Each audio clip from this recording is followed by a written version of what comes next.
Grabe, di ako makapaniwala na plug and play ito. Walang kahasil-hasil, no need configuration, as in plug and play na yan. Good morning mga sir! Sa pangalawang araw natin sa planong pag-deploy ng NAPBOX sa area. Ayan, umagang umaga. So yun nga, so kagabi, na-receive ko yung aking mga package para sa ating plano for deployment.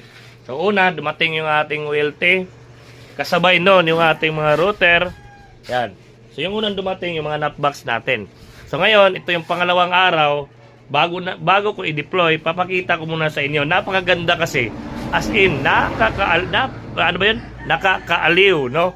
Kasi itong mga binili ko is plug and play na talaga lahat, no? Wala ka nang kakalikutin pa. Wala ka nang i-config pa na napakahirap. As in, plug and play na. So, pakita ko sa inyo para malaman nyo talaga na plug and play talaga. So, tara!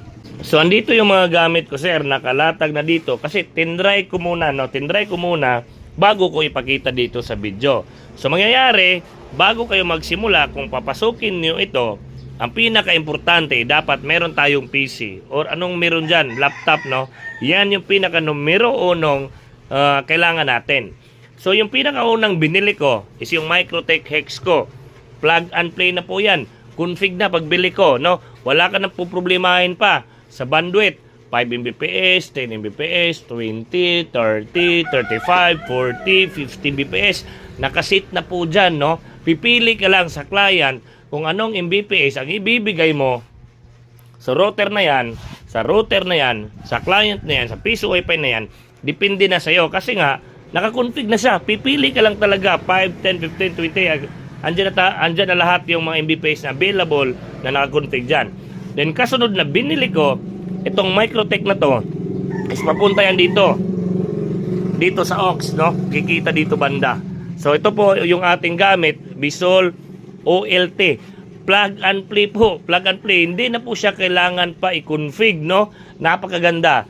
Yung brand niya is V161E04, no? Ipon. Napakaganda kasi plug and play nga. So yung Microtech ko, direct yan sa aux. Pero nangyari, dinaan ko muna sa Mediacon, no? Kasi, alam niyo naman, hindi pa po ako expert nito. Hindi pa tayo expert. Yung mga nanonood dyan ngayon na nainteresado nito, pareho lang tayo, interesado rin ako. So, yung ginawa ko, yung lanto ng aking Microtech, dinaan ko sa switch hub. Tapos yung switch hub, pinunta ko dito. Tapos yung LAN train naman switch hub, dinaan ko dito sa PC para mapasok ko yung aking Bisol at yung Hex sabay siya na mapasok ko. So di ko lang alam, no, mga expert dyan, baka pwede natin mapasok na wala ng switch hub, direct lang sa Microtech Hex, tapos dito, bind siya dito, tapos napapasok dito, no. So sa mga expert dyan, comment yung mga sir, kasi yung ginawa ko, dinaan ko muna sa switch hub para lang mapasok ko sila sabay. Pero kahit wala namang switch hub, napapasok siya, pero pa isa-isa, napapasok ko yung LT, napapasok ko din yung Microtech, no? Paisa-isa lang. Yung ginagawa ko, ita-transfer ko lang yung wire dito. Pagkatapos, transfer ulit dito, no? So, para hindi ko natin na-transfer, sinabayan ko ng switch hub. So, di ko lang alam kung pwede siya walang switch hub, no? So, comment lang mga sir, as in, remind lang, baka marami na naman mag-comment dyan na mali. So, talagang marami po talagang mangyayari dyan na mali. Kasi hindi pa tayo expert. As in, ini-explore ko pa lang po mga sir, no? So kung meron po tayong mga mali dyan, comment nyo lang sa baba at i-apply ko po, no? Lalo na yung mga advice niyo po. So ngayon, simulan natin. From Hex, no? From Hex, papunta na yan sa OLT dito sa aux. Actually, ito, pwede na yan diretso na dito sa PPPoE. Yung 3, 4, 5 ko, naka-PPPoE yan. So, sit aside nyo lang yan. Huwag nyo pansinin yung mga Mediacon dyan. Ito, kasi yan yung pinakaunang setup ko. No, naka-Mediacon tayo. Tatanggalin ko yan pag na-fix ko na dito. Na-fix ko na dito yung Microtech. So, for the meantime, pakita ko sa inyo. So, ngayon, excuse me. Dito sa Pun 1, imagine nyo lang na itong kulay puti is latag nyo na fiber. Latag nyo. From dito, papunta na yan doon sa malayo. 200 meters ba? Or 300, 500. Or dyan nyo lang ilalagay yung unang NAPBOX sa harapan ng bahay nyo. Basta imagine nilang naglatag na kayo, no? So ito is binili natin yan na ready to use na for video lang sa inyo. So sinaksak nyo dito, naglatag kayo mga siguro 500 meters papunta sa unang nut box. Ayan, ito yung nut box natin, 1/8 po. 8 client yung pwede makakonect dito. Meron pong numero dyan, 1 to 8 po. So yung unang wire natin, yung unang latag natin, papasok yan sa in. Ayan, may nakalagay na in. Kaya pumunta dito yung tropa ko, may tropa kasi ako dito. Sabi niya, ang pinaka-importante na bilhin ko is fusion. Sabi niya, "Bay, huwag ka muna maglatag, magsimula kung wala kang fusion. Yan yung pinaka-importante." So, meron naman ako nakausap na pwede ka mag-start, maglatag ng nut box na hindi ka pa naka-OLT. For starting lang. Then, pag nakapagsimula ka na, nakapundar ka na, pwede na ako mag-fusion. At ito, nag-advise siya sa mga bibilin ko. At yun na nga, na-confirm ko nga na pwede nga pa talaga for starting na wala tayong fusion. Bakit? Plug and play kasi yung mga ginagawa natin. Itong nabili natin na nut box, itong cassette splitter is wala na tayong i-splice dyan. Direct na po talaga. Direct na. From dito sa phone 1, paglatag nyo, pagdating sa area nyo, for example, 500 meters, saksak nyo lang sa in. Ayan o. Diba? Nakasaksak sa in. At kung maglalatag naman kayo from unang nut box ito, maglalatag naman kayo mga 200 meters kasi marami pang mga bahay doon sa unahan. For example lang, sa unang nut box nyo, gusto nyo maglatag pa doon sa unahan kasi mayroong iskinita at maraming bahay. So, ang gagawin nyo, maglalatag ulit kayo ng fiber. Dito nyo na isasaksak sa out, no? Again, yung pinakaunang latag natin, yung ratio niya, itong FBTC 95, no? Kasi daw, sabi ng ating dilan, 5% yung ating iiwan natin dito sa pinakaunang nut box, no? 95 yung pinakaunang i-deploy natin. So yun na nga, maglalatag kayo ng fiber para sa ikalawang nut box. Dito na isaksak sa out.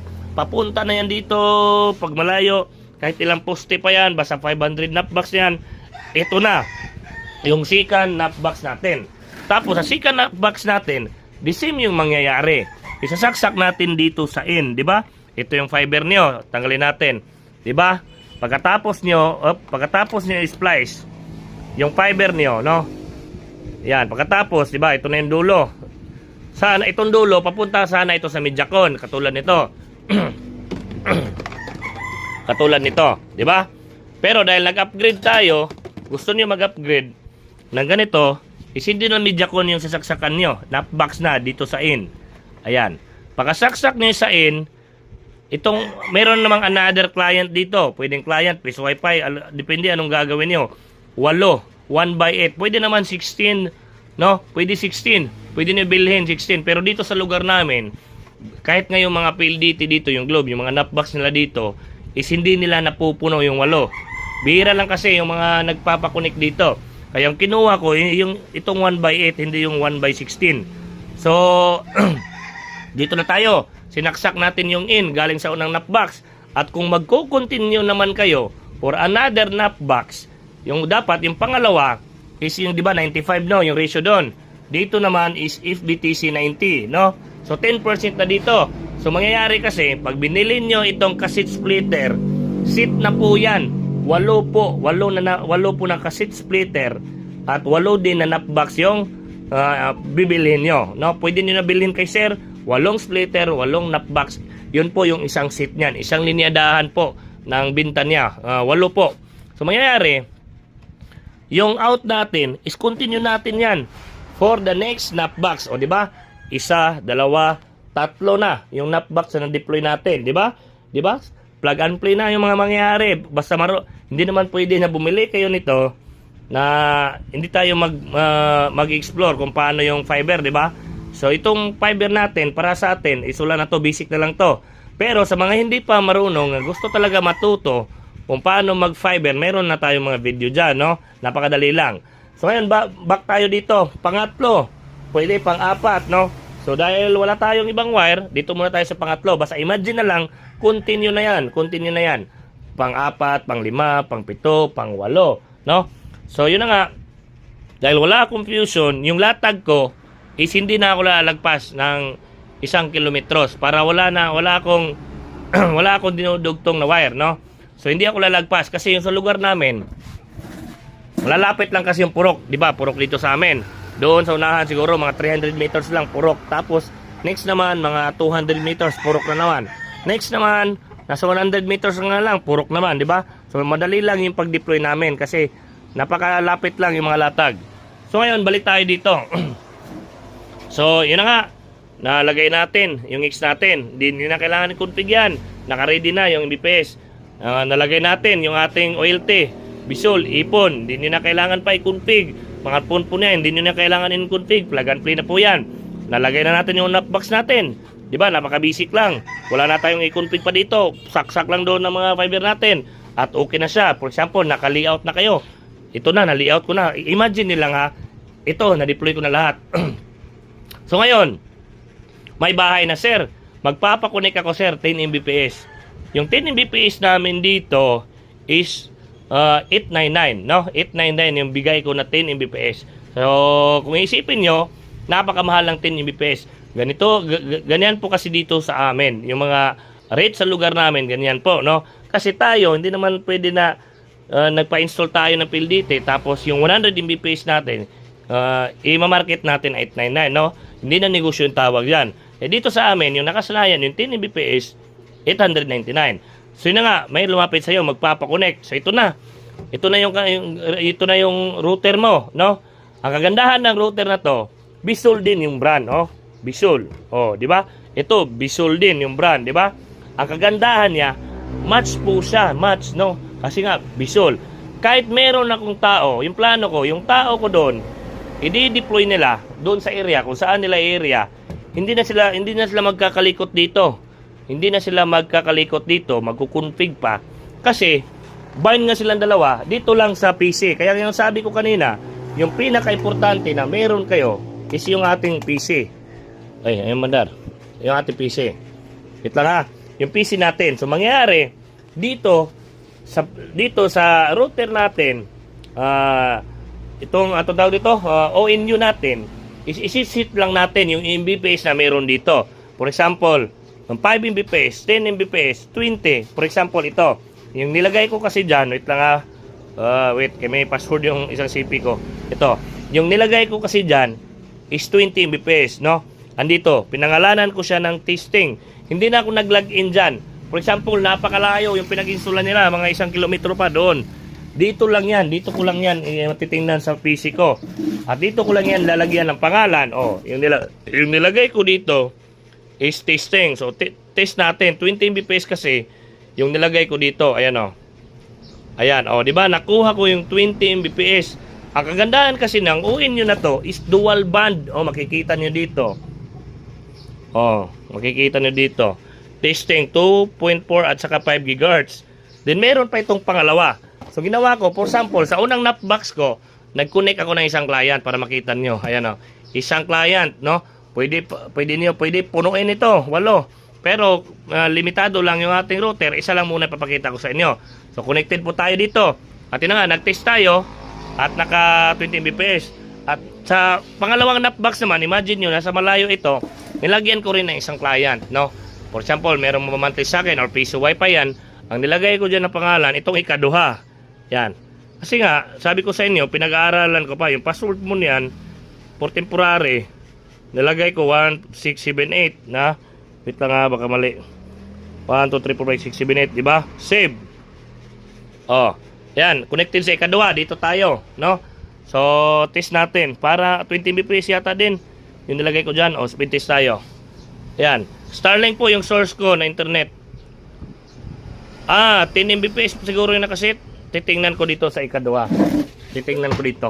Kaya yung sabi ko sa inyo, yung pinaka-importante is yung PC or laptop niyo. Dito sa secret, sa ikaduha. 10 Mbps, ayun. 10 Mbps. 15. Oh, hindi. Yung sabi ko sa inyo, naka-ready na dyan. Yung 5 Mbps, 10 Mbps, 15, 20, 25, 30, 50, 100. Pipili lang kayo dyan. Yung 10 Mbps, kahit ilang ulit pa yan yung pag-set nyo. Pipili lang kayo dyan kung aling Mbps yung ibibigay natin sa client. 10 Mbps yung nakasit dito, nakuha natin yung 6. Normal lang yan na makuha natin yung 6. Hindi naman fix talaga yung signal. Yung gamit ko dito is Starlink po. Ayan. 9 Mbps. O diba? Kuha natin. 9 Mbps.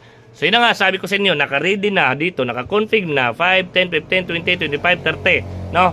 So, yan yung pinaka-importante. Yan yung kagandaan. Pag nabili natin ito, naka-ready na siya. O, di ba? Kita niyo, halos plug and play na. Sila nga, yung sabi ko kayo sa inyo, na hindi na kailangan i-config ng mga tao doon sa malayo. Kasi, wait ha, kukuha tayo ng panibagong, wait lang. Wala tayong router dito ngayon. Sa kabila. So, papakita ko lang sa inyo.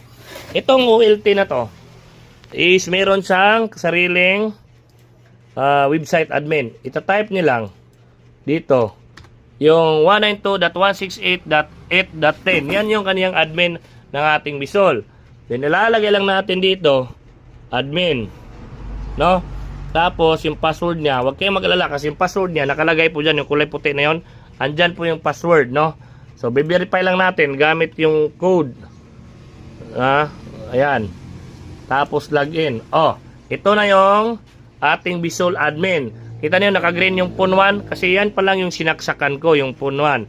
Yung PUN 2, 3, 4, wala pa yan. Plano ko sa PUN 2, 8 knockbox papunta doon. Then PUN 3, 8 knockbox.